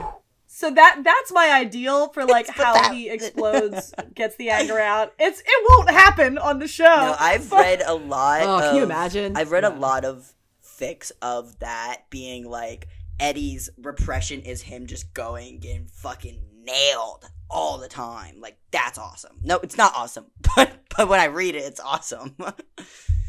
Sorry, got that. It's him realizing that he's gay in the most, and now I need to hurt myself about it way. But like The baseball in cap. a fanfic way, like, it's out of my stupid. face. The baseball Get out of cap. my face. Oh god. Truly, how do y'all think he's gonna react to finding out that he's gay? Like, I don't know. I don't know what he's gonna I do. don't know I what have order two it can. thoughts. I don't know if it has to be I'm gay, it's Buck, or if it has to be it's Buck, Buck's a man, I'm gay. Like, I think it's that. I don't it's know. that too. Yes. Because Yeah. me and Lena were talking, and, like, as much as I don't want it to be, like, buck sexual is what we were calling it. Like, as much as I don't want it to be buck sexual, I can accept the initial feeling realization to be, I have feelings towards you. I don't know what that makes me, but I know this is something I'm interested in. And then we have the developmental of being like, oh, I've been repressing this for so long. All of my ex-girlfriends have been a manifestation of what I expected a mother should be and who my child needs. And, like, I think that would be a really interesting way to take it, being like, okay, now I have this person I know that I'm interested in. Let's unpack why it took me so long to be able to understand this. I would love that versus just being like, oh my god, it's you're the only man for me. You're the only, but, like, I love the idea of being like the final man for each other. Yes. Stop, obviously. But, like, I would Yeah. love. I don't know. I like, think I would a little bit love if it was him. It starts with Chris, of him, like, I'm going to get my fucking kid back. You coming?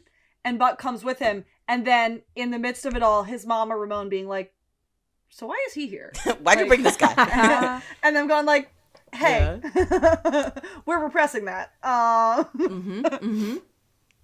I don't know. Like, Like, I don't know if I want it to be soft. I don't know if I want it to be them, like, something went bad on a call. I don't know. I don't know. I know it has to my happen guilty this pleasure season, is, but I don't know how. I would love for some Buck fidelity. But they have Oh, grown. please. They have grown Buck, unfortunately, too much. Unfortunately, they've grown him too much as a character now for him to revert back to, like, that kind of, like, unhealthy behavior of himself because of how hard he was on himself the last time, and like the emphasis on like the Taylor situation, and now how brutally he knew he fucked up with everything, even though they did try to make it work. I don't see him cheating, but obviously we can consider emotional cheating like still a thing, which I definitely will see happen this season. Like, I think there will be a lot of that. I think there's going to be a lot of discourse. I think there will be Tommy discourse, and I think him and Eddie will have some conversations, and especially like I think those conversations are going to open up the Eddie storyline in a way, because it will be like Eddie actually talking about an MLM relationship, which he has never ever been associated with besides like on like a case or something like that. But with the whole buck of it all, like, I don't see him physically cheating. Yeah, agreed. One good thing that could ever come out of Tommy's existence is him saying to Buck that he was going after Eddie first. Yeah. Because it could blow them up because it's like, great, I was the second choice. And also make him go like, hey, what do you mean? That'd be crazy. Hey, what do you mean? I read this fic where Tommy was like to Eddie, he was like, we also, could do polyamory. You flew him to Vegas for a fight. You flew him to Vegas for a fight. You left me on the side of a street catching your own Uber. Interesting. No, that's so cool. You flirt weird. Yeah, didn't even bother to dress up to the party that I planned. Like, okay. Oh, don't piss me Yeah. off. That's fine. You But have guys Henleys did in the Muay Thai 80s. together. Not those ugly fucking Henleys in the 80s. Stupid. Like, you're literally a pilot. You're literally a pilot, Yeah. dressed like a pilot. Oh my god, it's so... Literally, they were like, throw a leather jacket on. Throw your pilot jacket on. Come on. But put a pair of sunglasses on. Like, what? I love that every new weird scene that we're getting to is like they were scouting the restaurant location. They were at a garage and there was a truck that sort of looked like Eddie's. And we could be like, oh, well, that means this and that means that. And then it's just like a call.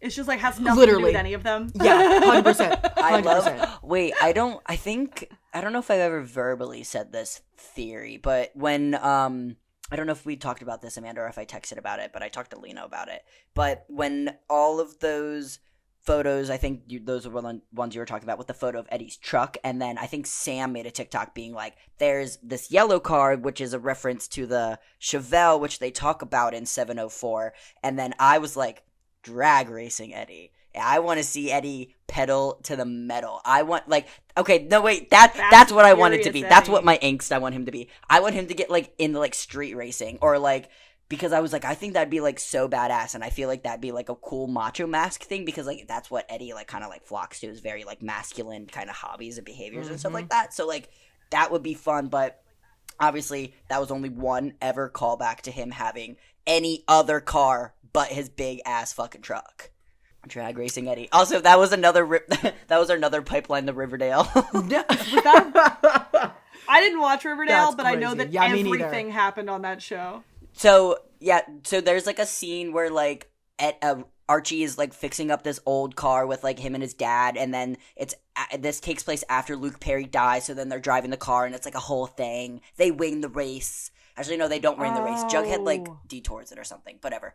I forgot Luke Perry played his dad. And Molly Ringwald was his fucking mom. I think I might be seeing Molly Ringwald was his Yeah. mom? That's crazy. And then Veronica's dad is That shows a fever dream. There's just no way. What's his name? The guy who's married to Kelly. What's his name? I did not watch No, Riverdale. Kelly, the Kelly talk show lady. Oh, Kelly Clarkson? I don't know. No. No. other The like Regis Ann. Yeah, Regis Ann Kelly, Yeah. her husband, Mark something. Yeah. Mark Consuela. Consuelos? Okay. Sorry. You don't know anything about Riverdale. But no. No. That Drag Race for Eddie would be fun for me. That would be fun for me specifically. I want that. Thank you. I don't know how to wrap this up. I know I just Yeah. wanted to yap with you guys about 911 for an episode. That's why I was like, is there That's structure? fair, We just yeah. kind of like gonna go back and forth. Where does he? No. hot Just in my yapping. That's all. I also, Lena brought it up at the beginning of the episode. I think I've talked to you about it before. Black Sails. I pitched originally to them because one of the main characters in it is, you watched Shameless, right? So Jody from Shameless is one of the main characters of Black Sails. He's fucking incredible. He's this incredible badass pirate, like villain pirate guy. And Black Sails, the queer people are the main part of the show, and it's still rugged and intense and awesome, and they get to survive, and they get happy endings. Major win. That It's sounds awful. kind of, yeah. I was about to When say, did that- is doesn't that really still sound like going, or is typical it gay over TV, now? So I'm in. No, it had 5 seasons. It aired on Stars. I think you can watch it on Netflix now. I have a couple episodes of my podcast about it. It's amazing. It's amazing. It's like it's Treasure Island, like Captain John Flint of Treasure Island, and then John Silver. It's like a spin-off of that. It's like a kickoff of that. And the guy that plays John Flint is Maggie Smith, her nephew. Okay. Yeah. No, it's incredible. I don't know if you watched the new Percy Jackson series. The woman that played Medusa. Yes. She's one of the main characters. Oh, okay. Yeah. I never I locked got you. into Okay, Percy I just Jackson. recently Is that rewatched good? Pirates of the Caribbean, so yes. And if you watched and watched and loved Interview with a Vampire, fucking Black Sails, dude. Like, Watch that either. yeah. I'm really bad at watching. You gotta Evan, watch really Interview bad at with a watching Vampire. Watch it. I'm so Well, oh bad. my god. It took me 6 months to start 911. You got to keep on bothering me until I fumble. That's how This it is works. us bothering It worked you. with I'm Shameless. bothering Yeah, you. this- It yeah, worked with yeah. Supernatural. Oop. Worked with 911. He said bye. I will say the Tommy the Buck and Eddie and Chris hanging up the phone call scene, it didn't not give me Lestat and Louis fighting with Claudia. It didn't not give me that. Oh, yes. Oh my god. Stop. Now I'm going to start doing 911 Interview with Vampire parallels because Yup. Like, and when I my was doing my God. rewatch too, I had also just rewatched Heartstopper, and like Buck, welcome back Nick Nelson. Like, you were grown up Nick Nelson. It's- literally they are the same. They're the same. They're the same. Yeah. And then Charlie and Eddie also kind of the same, except Eddie just Yeah. doesn't know that he's gay. Like, oh yeah, Nick. I need Kit and Oliver to play brothers in something. They look the same. They are the same person, and I think that they would play great brothers in something. them and Taron Egerton, family. Yes. Is Kit the guy that's doing the Romeo and Juliet on Broadway right now with Rachel? Yes. Which also I'm seeing far too many fucking videos of. Put Way your too many goddamn videos. I saw phones that. down at a Broadway I was like, show. I've never seen that from a Broadway like show before. They'd be just like, here you go. I'm like, that's etiquette 101 in a theater. Like, Yeah. put your phone And down. I think unfortunately Unfortunately- what I think it is that like I think is it an off Broadway show? No, it's a Broadway show. It's in the same theater that Fun Home was in. It's a Broadway show. Oh, fuck. I thought Yeah. it was for some reason like the way I saw someone talking about it made me think that like obviously like off Broadway shows can still be as very reputable and do so very well. But I was like maybe it's because they're like, we're not on actual Broadway. We're like we could take our phones out and be disrespectful. But no, they're just being disrespectful. No, it's unfortunately, when I went to see Darren Criss in How to Succeed, people left during the final number of the show so that they could stage door. Yeah, people are garbage. My it's God. Darren Criss, babe. Yeah. It's Darren Criss. No wonder. Yeah. I used to Stopped be stage bitches. dooring after matinees. Dude, I went when I was in New York. People were getting hurt. I saw somebody with a bruise on her abdomen from the thing because people were pushing. People were getting hurt. He stopped coming out after matinees. My God. I mean, that's fair not enough. funny, Yeah. but it is funny. It's not funny, but it is. So. Yeah. I've been in fandom for a long fucking time, my guy. Me too. I posted about that. I posted about that on my Instagram or on my TikTok the other day. I was like, because I was talking about how insane the 911 fandom is. And I was like, I'm about to be 30. And I've been in fandom since I was like 15. This is the most insane fandom I've ever been in. And some people were like, 30? And I was like, babe, filming in the dark, a lot of advantages. Very lovely. I love So fandom funny. Yeah. because that's how I'm like, I met Amanda because what of her are sister. other fandoms like?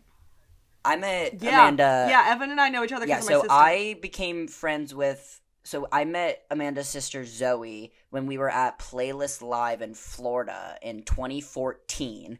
I was 13 years old, and I think Zoe's 3 years older than me. Amanda, right?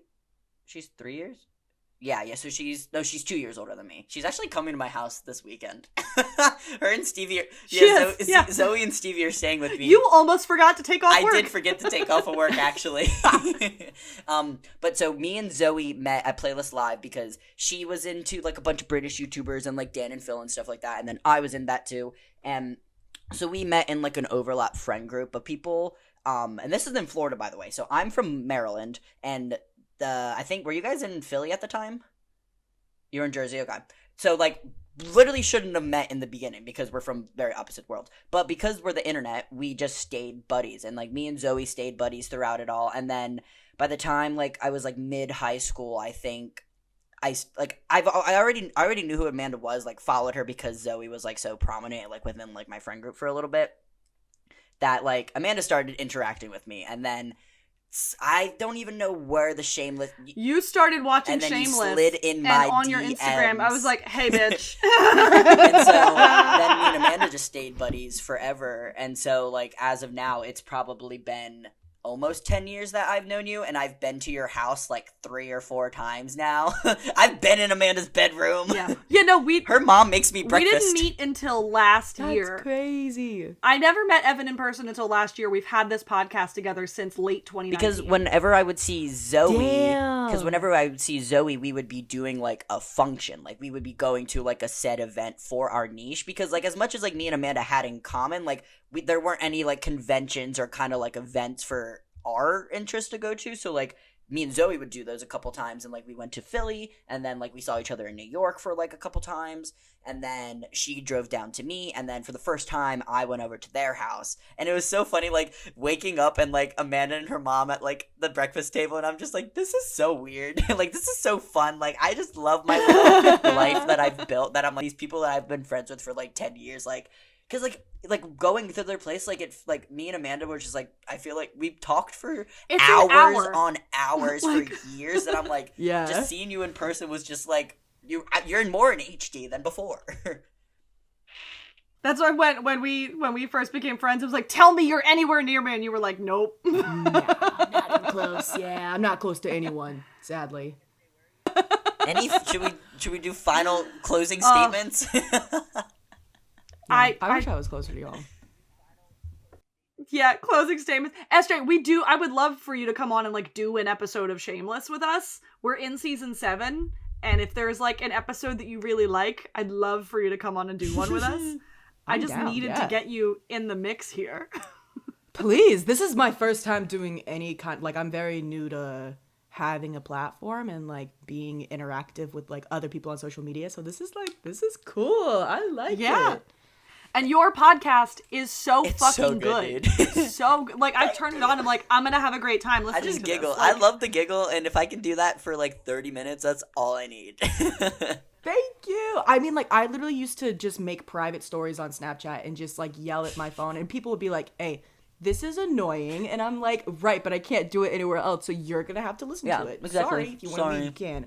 But now people actually want to listen to me yell, and I'm like, oh, perfect. I found the perfect place. So, yeah. Yeah. Which Could Mean Nothing is an excellent title. Oh my So god. good. Thank you. So good. I was, whenever I thought about that, I was like, is this something? I was like, I don't know. And then everyone I told, they were like, yes, absolutely. I was like, perfect. But now if you, like, look up, just, like, Google, if you Google Which Could Mean Nothing, like, my thing does not pop up. Is it all Ben Matching Affleck? I understand. Yes, it's definitely hidden, Yeah. but honestly, that's okay. That's okay. Yeah. I like this one. This is The Luck We Had, because the theme song to Shameless is The Luck You Got. So this is not copyrighted. The Luck We Had. Perfect. And then skip to the gay parts, because that's what I'm doing in that. That's what you I'm do like, best. I watched all of Supernatural, and here are all the gay parts. Like, That's perfect. but like, everybody, if you're listening to this, you better be listening to Which Could Mean Nothing. I swear to fucking God. Like, Yeah. Get Y'all bring come give it a on listen. all the It's got 3 podcasters episodes now. out right now. Hopefully 4 or 5 by the time this comes out. yeah. We are majorly inconsistent with our posting as well, because we have full-time jobs, and we Feel don't you. get paid Yep. to do this. Busy bees. With you. We Yep. do this because we must yap, or we will die. Yeah, no, literally. That's so real. That's literally me. Mm-hmm. That's all I can do. Since joining this fandom, I have more words in my brain than I've ever had before. Like, you were already very active with Shameless, but I have seen you, like, explode with, like, eagerness and with how much you're, like, having fun in the fandom with 911. Like, it's so fun. When so Oliver fun. answered your question first, Oh I my God. lost my fucking Dude, mind. I was at the bar and I get a notification that Oliver Stark responded to your question, and I had to put my phone down, and my roommate was like, "Are you okay?" And I was like, you don't get it. I was like, you won't understand right now. It's just one of those things where, like, I have never joined a fandom that has had, like, has welcomed me and so fast that, like, I feel like when I've joined other fandoms, things I said or content I produced or interactions I had stopped there. Like, it felt like it went nowhere. No one was really, like, leaning on each other's backs. No one was really supporting each other and, like, the content and, like, the takes and the stuff that they had. Like, I am very appreciative because I came into this fandom with, like, Amanda basically being on my shoulder. So, like, it had more of an easy introduction of, like, what I was getting myself into and, like, people who I should interact with. Everyone is so nice. I have so many friends I talk to now. Like, I get to interact with people on a daily basis. You and Eddie's hole Dude, every they are day. my bitch. Dude, I love them. They were one of my first mutuals, and I was like, why'd you follow me so early on? Okay, so I have another take. Unfortunately, I joined Twitter with my pre-existing Twitter, so I did come in with already, like, 1,000 followers on my account. So I think they're, unfortunately, because, like, people see follower count and they're like, oh, that means something else. So I think there was an idea that I already had a good amount of, like, kind of, like, with it. I had nothing of 911 involvement on my, like, Twitter feed at all. So, like, I had an idea that I was just like, these people just are like, oh, let me just follow them. But since then, I've actually gotten a bunch of relationships with people, and, like, I'm mutuals with so many fun people, and, like, I have so much fun. Like, I just giggle every single day. Like, I've never just had so much feedback from individuals, whether it just be, like, a selfie or, like, me being like, I want to ride Buck. Like, I get it from everywhere. Yes, it's so interactive and everyone's so nice. I'm like, this is overwhelming. Like, you guys are so sweet. I love that I know I'm going to open my Twitter, I'm going to scroll down, and it's going to be you, SJ, going like, I am emotionally devastated by this picture, and then right underneath it, Evan, I'm hard. That literally happened the other day, I think. So accurate.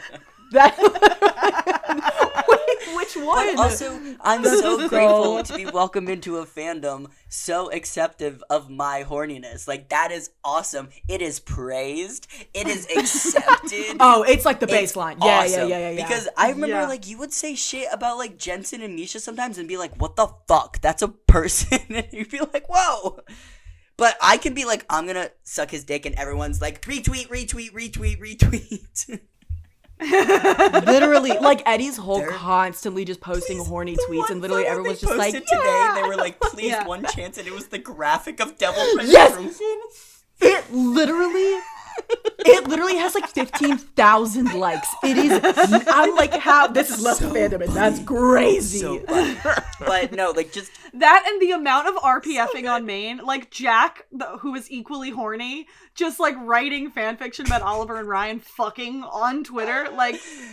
The cockles bitches could never survive here. I just, like, to summarize it all, it's so awesome and fun to come into a fandom and a show that is so new to me, and just, like, it's only been ups from, like, since I've, like, joined. Like, I started the show before interacting online, so, like, I finished the show before I joined 911 Twitter, so I was caught up, and then I was like, okay, let me start talking about this. And then, because Wait, let's reiterate that again. He watched the whole show before opening his mouth on the internet about it. A novel concept. And, like, I think that was a really good thing for me, too, at the same time, because, like, I didn't want to, like, jump into something and then be, like, not that I'd be the odd man out or anything like that, but, like, just coming into this and then, like, immediately just, like, everyone's like, me too. And I'm like, wait, what? Wait, you agree with me? We all can have this, like, takes that are different, but also still have fun together? Like, this fandom one, I will say, is the one fandom that I can't keep up with. And that's saying something, which is crazy. Yeah. Like, that's me saying that. I think it is very much... I think it's a combination of it was a pre-existing show with pre-existing viewers that has recently exploded, and now there are so many new people who have now seen the whole show, but, like, and the pre-existing people were like, now you see what we've, like, there's the oracles, we're like, we've been here the whole time, here's the history of it. Did you know when Oliver was just a bitch to us on Twitter 3 years ago? Literally. A good amount of my mutuals, and I feel like a good amount of the people I interact with, it seems like a lot of them did show up around like the 704 time, which just seems like it's a general consensus of a lot of the active people on social media who are in the 911 fandom, because I think there were passive people. There were passive people who knew about the buddy of it all, and then when 704 happened, they went, "Okay, I'm locking in." Like, and they've decided. I can actually say this out loud. The demographic of 911 is not the people who are tweeting about it, tweeting Eddie's hole. Like, those people are not who are watching the show. So, like, you still have all these other people who have been watching the show forever with their own opinions. But, like, it makes sense why the people who came in at the time they did, respectively in season 7, why they flocked to social media, because this was a very big topic of, like, obviously by Buck. Like, that makes sense why this is what kind of opened up more of, like, the platform of it all, I think, even though, like, I bet there was a pre-existing platform, and we know there was. Also, ABC is better at letting you know this show exists than Fox was. Fox was terrible I did not know at what this show was. I never knew what this show was until I had Amanda no started idea talking about it. I've been here. I am first and foremost Ryan Murphy's bitch, and I went, like, when this show started, I would watch anything with his name on it, and, like, I was a Glee bitch from day one, and I was an American Horror Story, and then honestly, Connie Britton, I was like, oh, she's from American Horror Story, I'm gonna watch this show, and I've been clocked in since the pilot. It's so gratifying that there are more people now. Because I'm like, because I would talk about 911. It makes me sound arrogant. I a little bit take credit for the Supernatural to 911 pipeline, because somebody even messaged me early on. They were like, you were the first Supernatural creator I saw that pointed to a TV screen and went, so that's Teen and Cass with Buck and Eddie. And I was like, because I'm right. SJ, is this the first fandom you've been in, or just the first that you've been, like, actively yapping in? I mean, a little bit about. I've kind of. I don't believe you've never been in a fandom. Yeah, I definitely have been, but it definitely not as involved. Like, I kind of was just, like, passively in them. Like, I was big into One Direction when all that was. I was believable. Big into One Direction. It's a gay people rite of passage. Yeah, it is. You kind of have to. I was big time Rush. Really big time valid. Rush. I was also really big into Vampire Diaries. But again, not really super active in that. And then Heartstopper, if you scroll way back on my TikTok, I have a couple of posts about Heartstopper, but it's not me talking, it's me, like, using the sounds and stuff.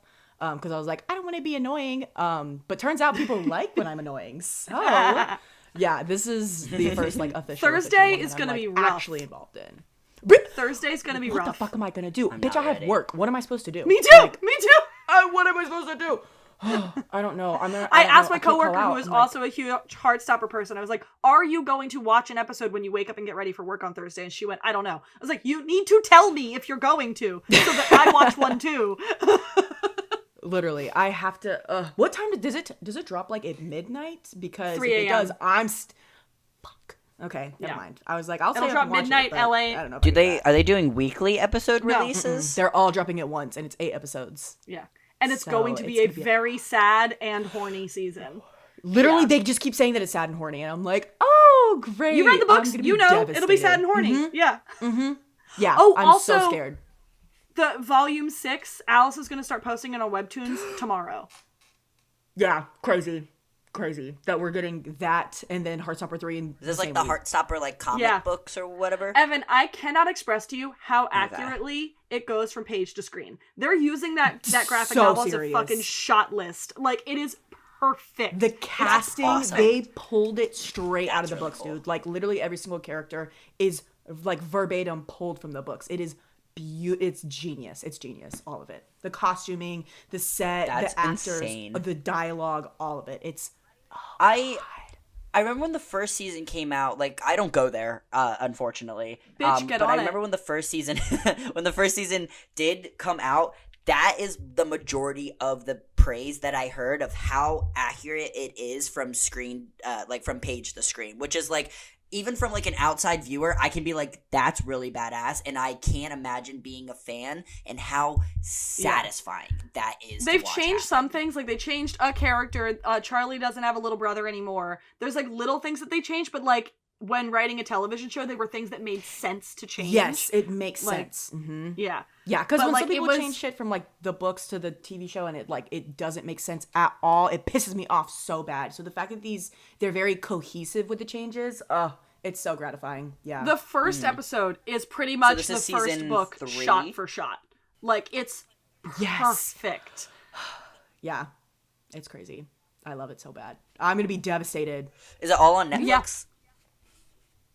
I think they're going to do one more season because I think I'll Alice lock said in. volume 6 is going to be the last volume, and then they're going to do one more season, and then Joe and Kit want to do other stuff. So, and are they like combining like 1 and 2 and then like 3 and 4? The first season, and the first season was books 1 and 2. The second season was books 3 and 4. This season is book 5.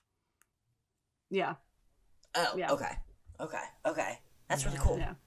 So That's actually good. really It's very like mature, and it grows up with them, and it's so exciting because that first They get season to was curse. PG as hell, and it's just like it's so sweet and wholesome, and now this is going to be devastating. So, But like, I'm excited. but it perfectly encapsulates like that. They have these cute little graphics that appear on the screen when like charged. So like when their hands are just sort of sitting next to each other, like at the movie theater, and there's like fireworks going off between their. Oh my like God. that's what it feels like when That's you cute. want to take your crush's hand, but you're nervous. Like that's what it feels like. Yes. Oh God, Yeah. it's so perfect. And the soundtrack to this day, that might be one of the most listened to soundtracks that I have like playlists on my phone. Truly, I listen to it constantly because it is it perfectly encapsulates like the feeling and the emotions in the show in that soundtrack. It's beautiful. It's perfect. It's perfect. I always play the part of Shakespeare. Like, Dude. Oh my God. Yeah. Mm-hmm. yeah. I'm in that shit. Okay, I think we have to wrap it up now. I just needed to yap with you all, with Lena and with y'all. I was like, I need to get SJ and Evan just together. The pure power of like the two of Amanda, you. like even before before I even like started interacting with you, SJ, Amanda was just like, you and like SJ just like remind me like just like they were like, you're the same person but like in the butt heads kind of way. feel like and I was we just are like, the same when person. are you gonna start? I feel like no. When I first saw you on TikTok and I saw that you were making 911 content, I was like, "Who is this?" Immediate follow, and I was like, "We're gonna be friends." Yeah. Yeah. I love when I see you two on Twitter with each other. And you're like, I'm gonna kill you. Shut the fuck up. Because it's always about that damn mustache. Oh my God, that stupid. Oh ass yeah, mustache. SJ and I, Every single time SJ and it I, pisses we me get to off. win. We get to win I know. when that mustache goes away. We didn't even discuss Bro, the mustache. The I get moment it in I HD for at see least 4 fucking episodes. I'll take it. the moment I see Ryan without that goddamn thing. You on know his what I face. just found out? Yeah. You know what I just fucking What? found out? If we're going with the idea that episode 5 is gonna be the mustache shaving scene, guess what? That's my fucking birthday. Is he gonna shave the mustache on my birthday? I'm gonna kill myself if that happens. Oh, that's such a fat L. Because if I'm like so pissed, because I was like thinking about like, oh, everyone was talking about like episode 6 is gonna be the Halloween episode, because I knew that I was gonna, because my birthday's on a Thursday this year, so I was like, oh, I'm gonna get a 911 episode, and then I was like thinking about episode 6, and then was like, wait, everyone's talking about episode 5. Oliver's talking about episode 5. Ryan is. Tim is. I'm gonna either be pissed or I'm gonna either I'm gonna be pissed from the mustache or I'm gonna be so happy that we get somebody kid. I think it's both. I think it's gonna be both. Truly. I can't stop thinking about the think it's cashmere, both. You the know what? cashmere Best robe, birthday. the one last photo of the mustache, and that like, hey, a significant charged Someone moment. commented Oliver's chest was shaved. Oliver's Yeah, chest I was was like, shaved. Someone commented Yo. Oliver's chest was shaved. His chest was shaved, And I was like, hey. and we know that Maybe I fucker. gotta cover up those We know that tattoos. fucking man doesn't do intimate scenes with men. So. Also, I saw on Twitter the other day, we can do closing statements. One more thing. Buck has not been shirtless since 2X01. Literally, yeah. I think they don't want to cover up more tattoos. Give it to me! They're like, this fucking guy. Put him in a long sleeve shirt. No, literally, put him in all these That's layers. what I was expecting all season. I was like, he's about to put him... That's why he's only wearing a jacket, Yeah. guys. That's Yeah. why. Oh, God. Even though, Begging. like, and I don't understand how the tattoo cover-up was so bad last year, because Ryan also has a full arm, and his arm wasn't orange. He has that It is fat one on so- his arm. It's so distracting, even in the finale. But also, I was rewatching the like Buck and Tommy first kiss, and even in that, it is literally like clean tattoo cover up, clean tattoo cover up, clean. Like it's very, very obvious lines, and I'm like, yo, we couldn't blend a little bit, and they're yellow. I'm like, y'all couldn't y'all couldn't blend. And this now is crazy. My only complaint this season is now his Roman numeral tattoo is gone.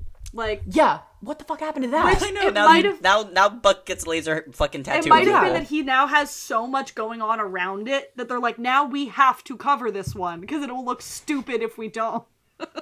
That's actually so fair. Yeah. If it's so patchy, just own it around that. Him getting a fresh tattoo like 2 Ay, weeks ay, ay. before they started shooting, he's evil. There was literally still Sanoderm on it. He got like 15. Yeah. Yeah, I know they hate his ass in that makeup department. Oh my God. They're like, all right, 5 a.m. call time, get your ass in the chair. Yeah. I know, me and Lena make all these jokes now. We're like, babe, you're only doing short films after this. You're not getting casted on with all those tattoos, bro. Okay. And we take a deep breath and we figure out when to stop Wow. yapping, which is almost never. And it's been 2 It has hours. been 2 hours. Oh, editing this is going to be crazy. Yeah. But Dude, you're gonna have to like cut in half the times every time we're saying we're gonna end to move it halfway through the episode so then you actually get to the closing moment. no, I just never want to stop yapping. You guys are so fun to talk to. No, seriously. No, like, I just have so much to say recently, and I'm happy I have friends to talk to about these things with. So, thank you everybody for listening to this very special episode. We didn't talk about Shameless for even a second. Maybe I'll post this on both of my So awesome. My computer started fully charged and it just told me low amazing. battery. I might post this on both of my podcast feeds just to give people a special little SJ hit.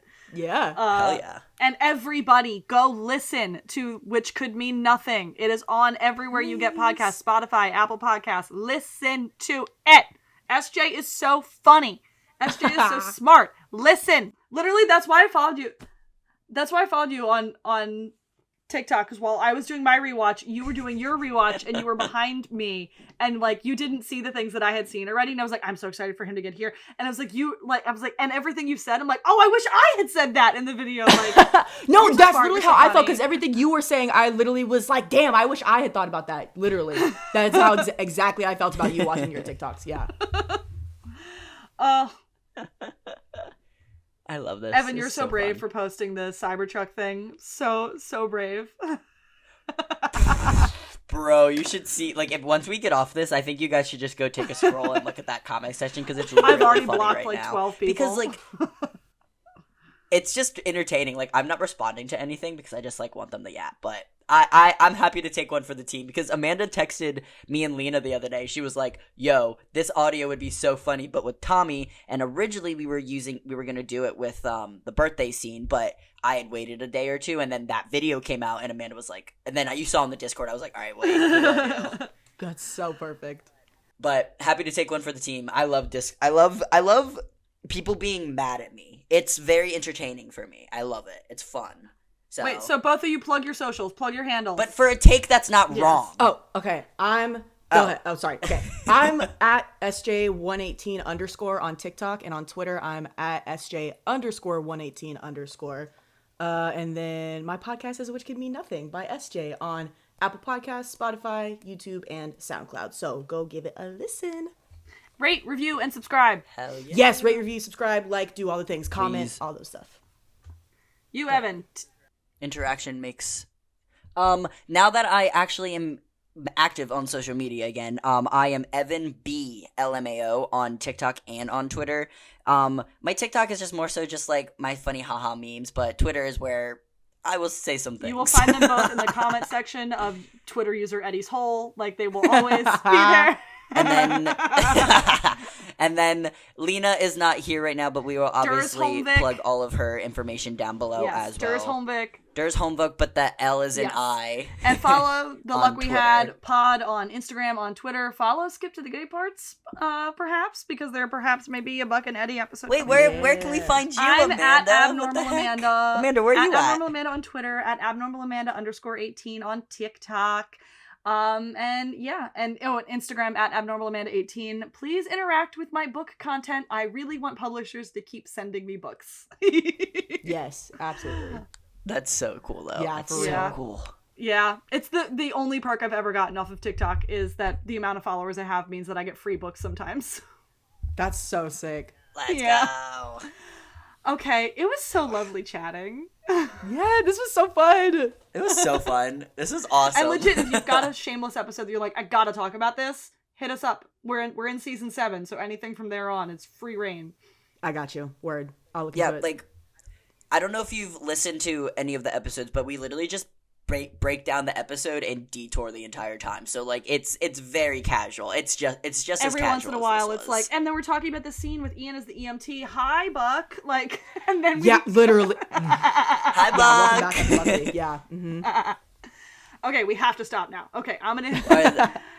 We have to stop. And this is the end of Shut the fuck episode. up. Everybody, goodbye.